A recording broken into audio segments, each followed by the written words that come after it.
These are the things which just won't go law. These are something in which passion and your mindfulness, that is something which is required to implement it. And the overall objective is, as example we have already seen of Ladakh, that we have to reach the last, the least, the lowest and the lost. And this is the concept I am going to narrate further with the case of Darbhanga, which is an eco-village, and how they are trying to reach to this last, the least, the lowest and the lost. The transitional to transformational, that's what we have to move further. And we have to go for inter-institutional and intra-institutional partnerships. The next panel discussion is talking about the partnerships only, so we are not going to detail into that. And role of employee engagement is something which is very important in that. If the employees of the company are not involved, whether they are marketing or finance or whatever division they are, but for CSR, it's a culture, and it should be a part of organizational culture where all employees aligns to that. I recently guided a PhD that was talking about CSR and employee engagement relationships, particularly in the large manufacturing industries. So the point which was coming up is that the very objective of CSR is taking everyone together, including the employees. So it should not be just the task of the CSR department that they are taking care of all those things. Everyone should feel the part and parcel of this whole process. So what CSR is looking forward now is the innovation we have already talked about, sustainability we have been talking since morning, scalability we are talking about, impact assessment as an integral part of it. I'll share some of my experiences of impact assessment also towards the end if the time permits for that. And through that, we are basically trying to push the national agendas. And national agendas start with SDGs, net zero and mission life. So the recent one in the line is mission life, about which I'll try to focus a little more in comparison to the others. So now coming to my institute, which is of forest management, and we are closely dealing with the concept forest, environment, sustainability, and all. So these are the SDGs 12, 15, 13, climate action. So these are all the SDGs which are at the center stage when we are talking about CSR. So the DNA of CSR 2.0, it's a Weiser's theory in 2011 which was given. So it takes that stakeholders theory and sustainable development theory taken together come to CSR 2.0. And what is this CSR 2.0? It sees connectedness with different stakeholders. S stands for scalability. R stands for responsiveness to the needs of society.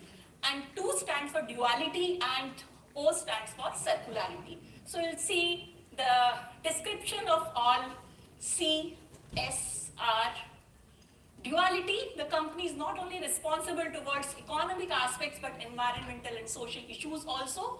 And circularity talks about the circular economy and the net zero, about which we have been talking, India's agenda for 2070, that we are going to be carbon neutral society. So these are all the part of DNA CSR 2.0, which was given in 2011, and we have integrated gradually in our process. And this is net zero 2070, carbon neutral society by 2070, need for consistent decarbonizing efforts which are required and for which CSR can play a very important role. CCUS, this is carbon capture, utilization and storage. This is a new area in which companies like Coal India and many other companies, big players, they can play a very important role in that. And for that, corporate academia connect is something which is very much required. You will find the academic organizations like IITs, we were listening in the morning about a lot of innovations going on over there. In our institute, we are talking a lot about sustainable development goals and related things. So if we are able to connect with academic organizations, a lot of research activities in CCUS, they can take place and they can later be scalable to reach out to the public. That's what we can just say the future for that. So a little detail of what CCUS is all about. It is CSR funding for research and technology development so that carbon captures, utilization and storage related research can take up.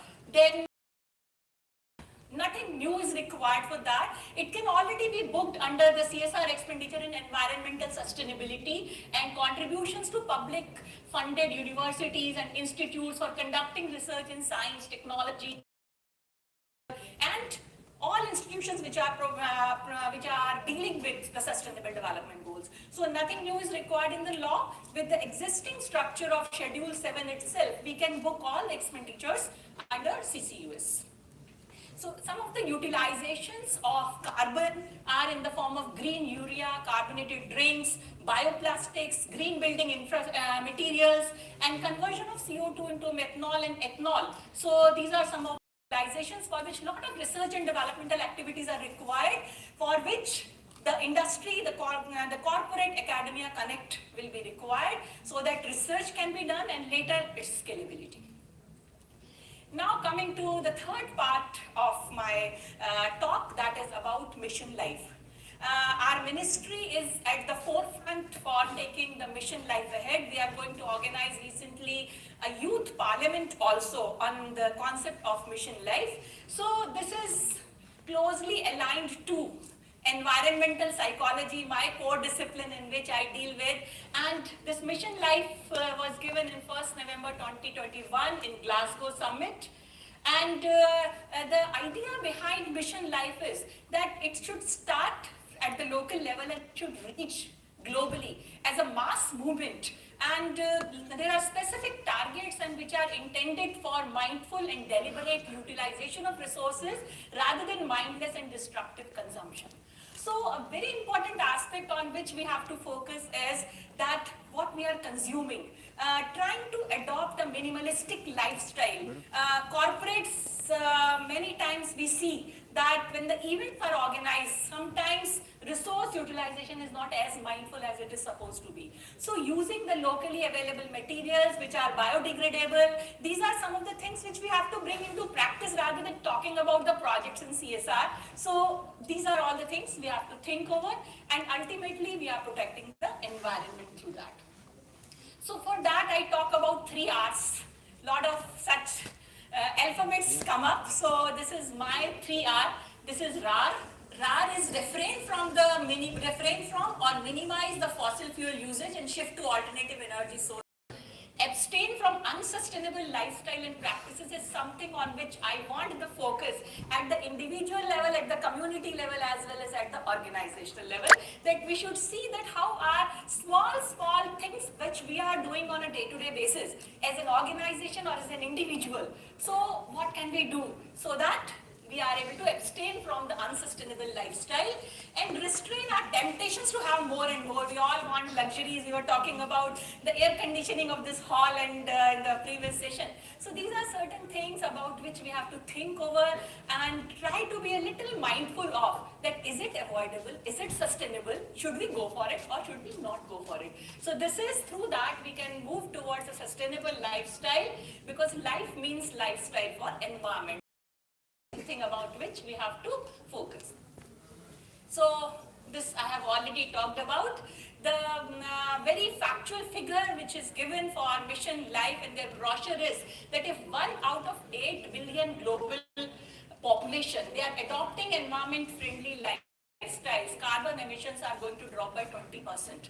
So if we just know something in facts and figures terms, definitely we can better understand that. And if only 13% of global population adopt lifestyle change, it can result in 20% emission reduction. So how it will happen? And for that, CSR has to play a major role in that regard, and how I'll be talking about a little further. Air pollution. Because of air pollution, our solar power generation output that is reducing by 29%. So if we are not going for individual and community and organizational behavioral change, these are all they will remain the challenges, and we won't be able to do further for them. So these are 3-fold approach for mission life. One talks about focus on individual behaviors. Second talks about co-creating globally. So mission life is trying to look for the bright minds across the globe and looking for their ideas and trying to test those ideas at small scale and then trying to implement and scale them across the globe. So this is the idea behind co-create globally. And for that, role of Indian culture is something which is very important. We are trying to leverage Indian culture into this whole process. Around 8 years back, I did a study on climate change perceptions in India, and later on, I was approached by a professor from France, ex-Marseille University, that they want these climate change perceptions to be tested in their country also. And they invited me, and we had a collaborative research project. And the outcome that was there, that the climate perceptions of the people in India, they were much more aligned to the environmental concepts, the environmental issues and all, because our whole culture and mythology is aligned with the very concept of environment. So if we go, whether it's Hindu religion of Hinduism, or it's Christian, or it's the Buddhism, the Jainism. So in many of the religious scriptures, we have been finding that sacred grove, the concept of sacred grove, worshipping the nature. So all these concepts are there. And in Western countries, and particularly in the France, what I observed was that their perceptions about climate change were not that much aligned to the very concept of environment, natural resources and climate change. And they say that we use nature because in the biblical literature also they were trying to cite that nature is for being used by people in any form. So alignment with that was like that people were considering that our luxuries, our lifestyle cannot be compromised no matter whatever is going on. So that kind of differences were there, and they taking the insight from that, they were trying to implement some of the awareness generation programs, particularly for youth in the universities of France.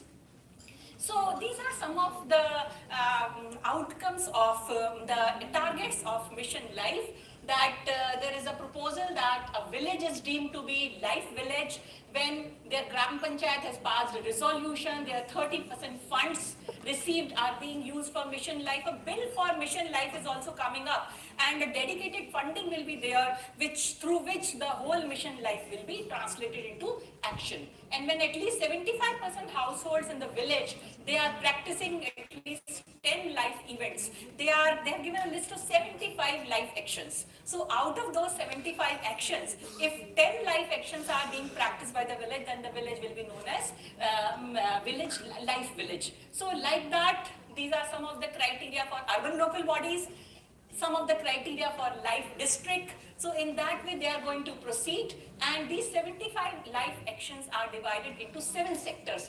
And the sectors are transport, electricity, food and solid waste, agriculture, water, healthy lifestyle, reuse and recycle. So closely aligned with Schedule 7, again I'll say nothing new that we are going to do, but definitely we can just dedicate some of our projects into promotion of village life in the areas where your organization is functioning, your subsidiaries are there, and these are the targets: rural 125 billion and urban 55 million, and the total target is pro-planet people 1 billion. So for that, the government is trying to proceed, and we all have to collectively, we as an academic institution are contributing for that, and corporate organizations will have to contribute in their own ways.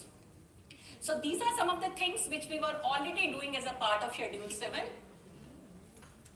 But with the Mission Life, the sustainability, environmental sustainability domain, that has been widened further, and we can support meeting the targets of life village, life urban bodies and life district, and our efforts towards circular economy can be diverted towards that, clean energy initiatives, decarbonized society, supporting R&D for CCUS I have already talked about. So these are some of the things which we can align further.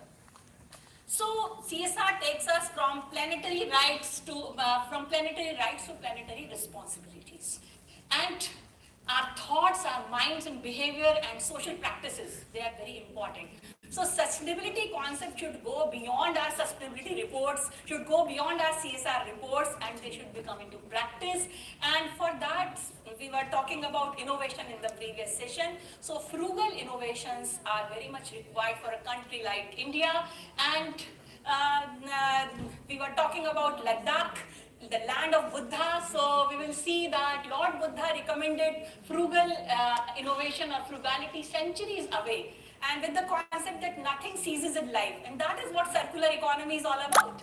So it only transforms, reinvents and reincarnates, which can be considered as the three lessons of 3R, the reduce, reuse, recycle of sustainable development. So this is how we are leveraging our Indian culture in mission life. And Lord Buddha also said that changing our lifestyle and habits to avoid wasteful pursuits. So that is what frugality is all about. So this is a book last year I wrote. It was published through Springer Nature, and that was talking about managing climate change and sustainability through behavioral transformation. How by changing our behavior we can manage the whole concept of climate change and sustainability. And again I wrote a paper, everyone must have heard about materialism. So I wrote a paper on sustainable materialism for SDG 12. Voices for frugal choices. So how frugal choices can move us towards sustainable materialism, this is what the concept I have tried to take it further. Now on the case of Dayalbagh, it is an eco-village, a religious community existing in the city of Taj, Agra. Since 1915, this community is existing over there. It's a no-vehicle zone. Inside the campus, around 5,000 people are living in the small campus of this city, this eco-village, and there are no vehicles allowed, only e-rickshaws and solar-powered vehicles are there in that.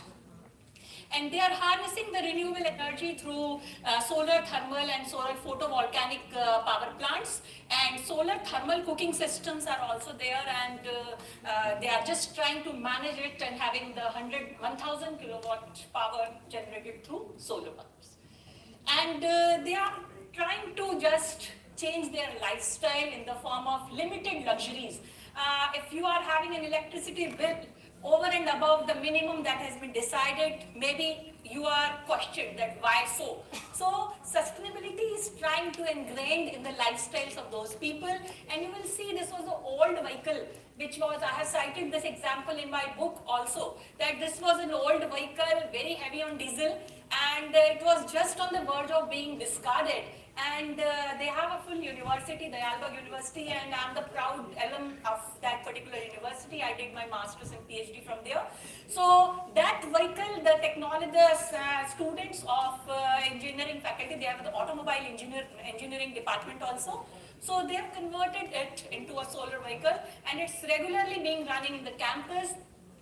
Another example of frugal innovation that I have cited in my book is foldoscope. You can just go on the YouTube and try to see.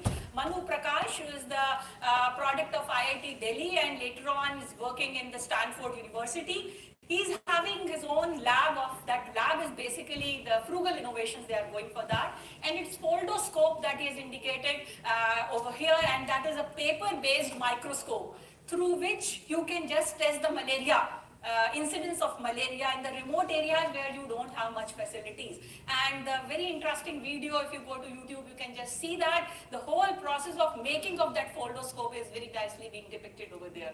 So these are some of the small innovations which are scalable to a great extent, and through CSR organizations can definitely contribute in that field. So, just to conclude, we are just trying to shift towards the authentic CSR, for which impact studies are very important. We might be doing a lot of CSR projects. Somebody was talking in the previous session about ad hoc activities which are being undertaken in the name of CSR. So that is like this mindful, that lot of things are being put inside FULL, and we have to move from mindful to mindful CSR. We are trying to do the CSR projects which are actually contributing to impactful and meaningful CSR activities. And with that, I'll just come to an end, and I'll just share one example of the impact studies that we have been doing in our institution.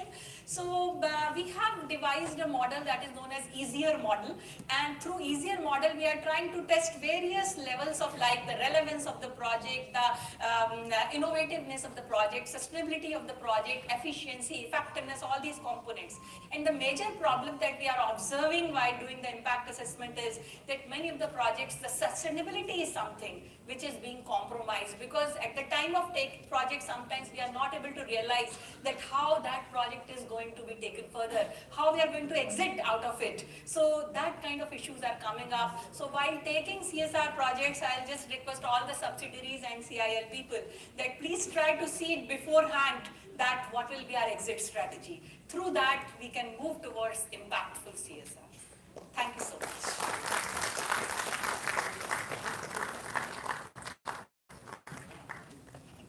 Thank you so much, ma'am, for explaining us this emerging concept and its relevance for the mining industry in the present context. I would now request Shri Ramesh Kumar Soni, sir, Independent Director on Board of CCL and Chairman SG and CSR Committee to the Board of CCL, to kindly come on stage and felicitate ma'am with a token of our appreciation for her presence here today.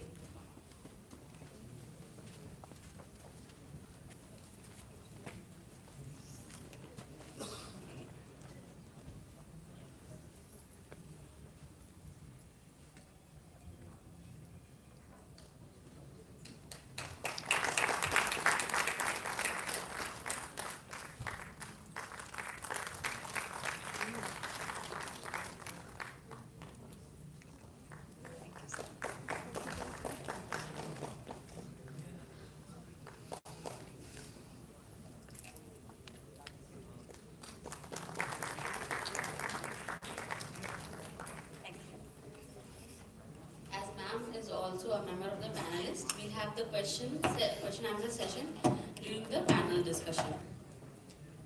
Moving forward, carbon offsetting is a method used to counteract the negative impact of human activities on the environment, while community livelihoods refer to the means of making a living with a local environment. In the upcoming session, we will explore how carbon offsetting projects can support sustainable community livelihoods by reducing carbon emissions and providing economic opportunities. To delve into the topic further, I would like to invite President BIF, Shri Bharat Kakre sir, to deliver his speech on the topic BIF's program on carbon offsetting and community livelihood. As he takes a seat on the dais, I would request everyone to please put your hands together for our speaker. Shri Bharat Kakre is the President and Managing Trustee of BIF, an Indian non-profit organization dedicated to sustainable and climate action over the past 55 years. The spread of its work in 13 Indian states, BIF has covered over 4 billion rural poor families. Kakre's significant contribution includes innovative and sustainable rural livelihood